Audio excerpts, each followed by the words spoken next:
ఇప్పుడే జీ5 app download చేయండి. చూడండి మీ ఫేవరెట్ టీవీ షోస్ ఎప్పుడైనా ఎక్కడైనా. ఏం చూస్తున్నారు బాబు గారు? చూడట్లేదు నాయని, ప్రయత్నిస్తున్నాను. దేనికి? ఇక్కడున్న వాటర్ గ్లాసుని కుడి చేత్తో తీసుకుందామని ఇందాకటి నుంచి ట్రై చేస్తున్నాను, కానీ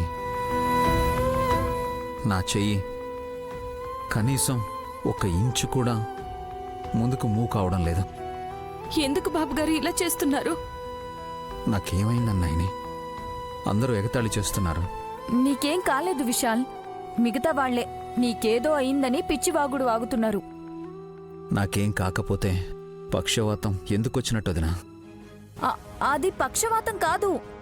ఇంకా ఏ పేరు పెట్టినా అది విని నన్ను నేను సమాధానపరుచుకోలేను. నాకు తెలుస్తుంది ఇంకా ఈ చేత్తో నేనేం చేయలేనని. బాబుగారు, మా అందరికీ ధైర్యం చెప్పే మీరు ఇలా మాట్లాడితే ఎలా చెప్పండి? సి విశాల్, నువ్వు ప్రేమగా నీ బిడ్డలకి గోరు ముద్దలు తినిపించావు. ఈరోజు నీ కూతురు నువ్వు కేక్ తినిపించేలా చేసింది. ఇది నీ అదృష్టమే అనుకో. పాజిటివ్గా ఆలోచించు. వదినా, నేను బలవంతంగా స్మైల్ ఇస్తూ నటించలేకపోతున్నాను. చేతికి చలనం లేదు, కానీ నొప్పి ఉందంటే అలా ఎలా ఉంటుందని డాక్టర్లు నన్నే ప్రశ్నిస్తున్నారు, పరీక్షలు చేస్తున్నారు. ప్రాబ్లం ఏంటో తెలియట్లేదని చెప్తున్నారు. బాబుగారు, సమస్య ఏంటో తెలిస్తే పరిష్కారం ఆలోచించచ్చని మీ ఆశ. కానీ ఇది వైద్యం వల్ల నయమయ్యేది కాదు. మణికాంత్ ప్రాంతానికి వెళ్లాల్సిందే.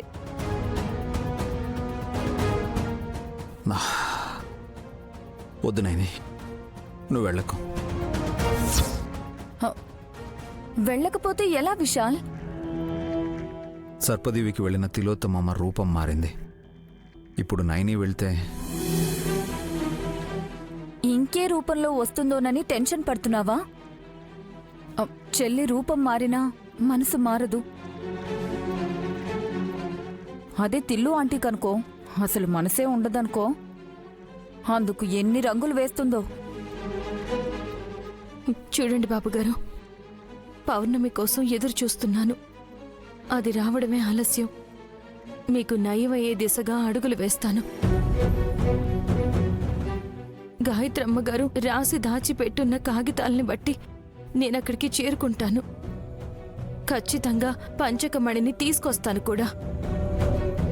చెల్లికుండే నమ్మకాన్ని నిజం చేయడానికైనా నువ్వు ధైర్యంగా ప్రోత్సహించాలి విశాల్. మీకెవ్వరికీ తెలియదు వదినా, అక్కడ ఎలా ఉంటుందో. నా చిన్నప్పుడు మా అమ్మ నాతో కథగా చెప్పేది, కానీ అది జరిగిన కథ. ఈసారి ఎలా జరగబోతుందనేదే నా భయం.